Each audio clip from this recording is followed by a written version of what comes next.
ಸಾವಿರಾರು ಹೆಣಗಳನ್ನು ನಾನೇ ನನ್ನ ಕೈಯಾರೆ ಮಣ್ಣು ಮಾಡಿದ್ದೇನೆ. ನೇತ್ರಾವತಿ ನದಿ ದಡದ ಆಸುಪಾಸಿನಲ್ಲಿ ಅಪ್ರಾಪ್ತ ವಯಸ್ಸಿನ ಬಾಲಕ ಬಾಲಕಿಯರು, ತರುಣ ತರುಣಿಯರು, ವಯಸ್ಕ ಹೆಣ್ಣು ಮಕ್ಕಳು, ಭಿಕ್ಷುಕರು, ಹೀಗೆ ನಾನು ಹೂತಿರುವ ಹೆಣಗಳ ಲೆಕ್ಕವೇ ಇಲ್ಲ. 1995ರಿಂದ 2014ರವರೆಗೆ ನಾನು ಕಾನೂನುಬಾಹಿರವಾಗಿ ಮಣ್ಣು ಮಾಡಿರುವ ಹೆಣಗಳು 1000ಕ್ಕಿಂತ ಜಾಸ್ತಿ. ಇದನ್ನು ಹೇಳಿರೋದು ನಾನಲ್ಲ.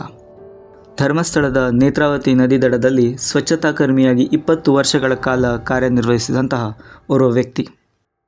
ಯಾರಿಗೆ ಈ ವಿಷಯದ ಬಗ್ಗೆ ಏನೂ ಗೊತ್ತಿಲ್ಲ ಅವರಿಗೋಸ್ಕರ ನಾನು ಇನ್ನೊಮ್ಮೆ ಇದನ್ನು ಸಂಕ್ಷಿಪ್ತವಾಗಿ ಧರ್ಮಸ್ಥಳದಲ್ಲಿ ಏನು ನಡೀತಿದೆ ಅನ್ನೋದನ್ನು ಹೇಳ್ತೀನಿ.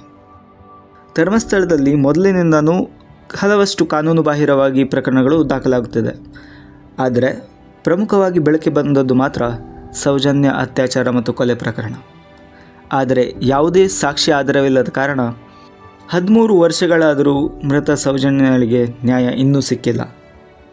ಆದರೆ ಕೆಲವು ದಿನಗಳ ಹಿಂದೆ ಅಷ್ಟೇ ಇದೇ ಸ್ವಚ್ಛತಾ ಕರ್ಮಿ ಪಾಪಪ್ರಜ್ಞೆಗೆ ಒಳಗಾಗಿ ತಾನು ಮಣ್ಣು ಮಾಡಿದ ಎಲ್ಲ ಹೆಣಗಳನ್ನು ನಾನು ನಿಮಗೆ ತೋರಿಸ್ತೇನೆ, ಅದಕ್ಕೆ ಬದಲಾಗಿ ನನಗೆ ಮತ್ತು ನನ್ನ ಪರಿವಾರಕ್ಕೆ ರಕ್ಷಣೆ ಕೊಡಿ ಎಂದು ಕಾನೂನಿನ ಮೊರೆ ಹೋಗಿದ್ದಾನೆ. ದಕ್ಷಿಣ ಕನ್ನಡದ ಧರ್ಮಸ್ಥಳ ಪೊಲೀಸ್ ಠಾಣೆಯಲ್ಲಿ ಜುಲೈ 3ರಂದು ಸೆಕ್ಷನ್ 211A ಅಡಿಯಲ್ಲಿ ಪ್ರಕರಣ ದಾಖಲಿಸಿಕೊಳ್ಳಲಾಗಿದೆ. ನಾನು ಈ ವಿಷಯದ ಬಗ್ಗೆ ಹೆಚ್ಚು ಮಾತಾಡಲಿಕ್ಕೆ ಹೋಗಲ್ಲ, ಯಾಕಂದರೆ ನೀವು ಯೂಟ್ಯೂಬ್ನಲ್ಲಿ ಧರ್ಮಸ್ಥಳ ಸೌಜನ್ಯ ಕೇಸ್ ಅಂತ ಟೈಪ್ ಮಾಡಿದರೆ ಭಾಳಷ್ಟು ವಿಡಿಯೋಗಳು ನಿಮಗೆ ಸಿಗುತ್ತೆ. ಆದರೆ ಈ ವಿಡಿಯೋದಲ್ಲಿ ನಾವು ಮಾತನಾಡಲಿಕ್ಕೆ ಹೊರಟಿರೋದೇನೆಂದರೆ, ಇಷ್ಟು ಸಂಚಲನ ನಡೀತಿದ್ರು ರಾಜ್ಯದಲ್ಲಿ ಯಾವುದೇ ಪ್ರಮುಖ ಪತ್ರಿಕೆಗಳಾಗಲಿ ನ್ಯೂಸ್ ಚಾನಲ್ಗಳಾಗಲಿ ಒಮ್ಮೆ ಕೂಡ ಇದರ ಬಗ್ಗೆ ಮಾತಾಡಿಲ್ಲ. ಈ ವಿಷಯದ ಬಗ್ಗೆ ಒಂದು ಸುದ್ದಿಯನ್ನು ಕೂಡ ಪ್ರಸಾರ ಮಾಡಿಲ್ಲ. ಯಾವುದೇ ಒಬ್ಬ ರಾಜಕಾರಣಿ ಆಗಲಿ ಅವರು ಎಷ್ಟು ಸಲ ದೆಹಲಿಗೆ ಹೋಗಿ ಬಂದಿದ್ದಾರೆ, ಯಾವ ಕಾರಿಂದ ಇಳಿದು ಎಷ್ಟು ಹೆಜ್ಜೆಗಳನ್ನು ನಡೆದರು, ಇದರ ಬಗ್ಗೆ ಸಂಕ್ಷಿಪ್ತವಾಗಿ ವರದಿ ಕೊಡ್ತಾರೆ, ಸಂಪೂರ್ಣವಾಗಿ ವರದಿ ಕೊಡ್ತಾರೆ. ಅದೇ ಯಾವುದಾದ್ರೂ ಪ್ರಮುಖ ನಟನ ಜೀವನದಲ್ಲಿ ಏನಾದರೂ ಏರುಪೇರು ನಡೀತಿದ್ರೆ, ಅವರು ಜೈಲಿಗೆ ಹೋದರೆ ಅಲ್ಲಿ ಅವರು ಯಾವ ಕಪ್ಪನ್ನು ಹಿಡಿದಿದ್ದಾರೆ, ಅದರಲ್ಲಿ ಕಾಫಿ ಹಾಕಿದ್ದಾರಾ ಇಲ್ಲ ಚಹಾ ಹಾಕಿದ್ದಾರಾ ಅನ್ನೋದ್ರ ಬಗ್ಗೆ ಎಲ್ಲ ಡೀಟೇಲ್ ಆಗಿ ವರದಿಯನ್ನು ಕೊಡ್ತಾರೆ.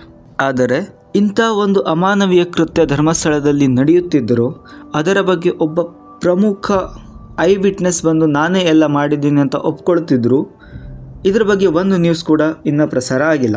ಇದಕ್ಕೆ ಕೆಲವು ಕಾರಣಗಳಿರಬಹುದು. ಕಾರಣಗಳು ಏನು ಅನ್ನೋದನ್ನು ಇವಾಗ ನಾವು ನೋಡೋಣ. ಪ್ರಭಾವಿಗಳ ಒತ್ತಡ. ಬಹಳಷ್ಟು ಸಲ ನ್ಯೂಸ್ ಚಾನೆಲ್ಗಳು ಪ್ರಭಾವಿ ವ್ಯಕ್ತಿಗಳ ಖಾಸಗಿ ಬಂಡವಾಳದಿಂದ ಅಂದರೆ ಪ್ರೈವೇಟ್ ಫಂಡಿಂದ ನಡೀತಿರುತ್ತೆ. ಅಂಥ ಕೇಸ್ನಲ್ಲಿ ಏನಾಗುತ್ತೆ, ಯಾರು ನ್ಯೂಸ್ ಚಾನಲ್ನ ಒಡೆಯರಾಗಿರ್ತಾರೋ ಅವರು ಏನು ಹೇಳ್ತಾರೋ ಅದನ್ನು ಎಡಿಟರ್ಸ್ ಮಾಡಬೇಕಾಗುತ್ತೆ. ಇಂಥ ವಿಷಯದಲ್ಲಿ ನಾವು ಯಾರು ರಿಪೋರ್ಟರ್ಸ್ನ ನ್ಯೂಸಲ್ಲಿ ನೋಡ್ತೀವೋ ಅವರು ಸುದ್ದಿ ಪ್ರಸಾರ ಮಾಡಬೇಕು ಅಂತ ಅಂದ್ಕೊಳ್ಳೋದು ತಪ್ಪು, ಯಾಕಂದರೆ ಅದು ಅವ್ರ ಕೈಯಲ್ಲಿ ಇರಲ್ಲ. ಕರ್ನಾಟಕದಲ್ಲಿ 10 ಪ್ರಮುಖ ನ್ಯೂಸ್ ಚಾನಲ್ಗಳಿದ್ದರೆ ಅದರಲ್ಲಿ ಮೇ ಬಿ 2ರಿಂದ 3 ಚಾನಲ್ಗಳು ಈ ಥರ ಇರ್ಬೋದು. ಆದರೆ ಬಾಕಿ ಚಾನಲ್ಗಳು ಯಾಕೆ ಸುಮ್ಮನಿವೆ? ಕುರುಡು ಕಾಂಚಾಣ. ಎಲ್ಲಿ ಮಾತು ದಬ್ಬಾಳಿಕೆ ನಡೆಯಲ್ವೋ ಅಲ್ಲಿ ಹಣ ನಡೆಯುತ್ತೆ. ಕೆಲವು ಪಾಪಿಗಳು ತಮ್ಮ ಮನಸ್ಸಾಕ್ಷಿಯನ್ನು ಹಣಕ್ಕೆ ಮಾರ್ಕೊಂಡಿರ್ತಾರೆ. ಆದರೆ ಇಂಥದ್ದೇ ಒಂದು ಘಟನೆ ಅವರಿಗೆ ಅಥವಾ ಅವರ ಕುಟುಂಬದವರಿಗೆ ಆದಾಗ ಅವರಿಗೆ ಅದರ ಅರಿವಾಗುತ್ತೆ. ಲೂಪ್ ಹೋಲ್ಸ್ ಆಫ್ ಲಾ.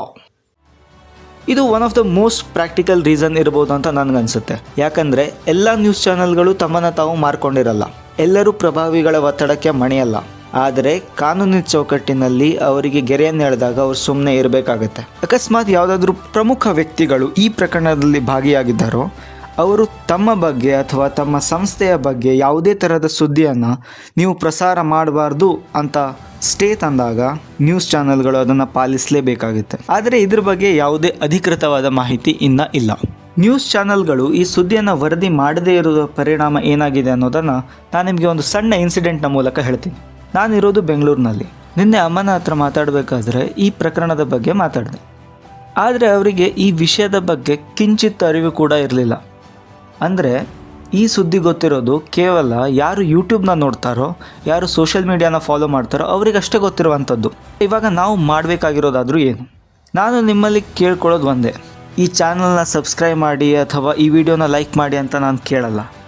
ಆದರೆ ದಯವಿಟ್ಟು ಈ ವಿಡಿಯೋನ ಆದಷ್ಟು ಜನರಿಗೆ ಶೇರ್ ಮಾಡಿ.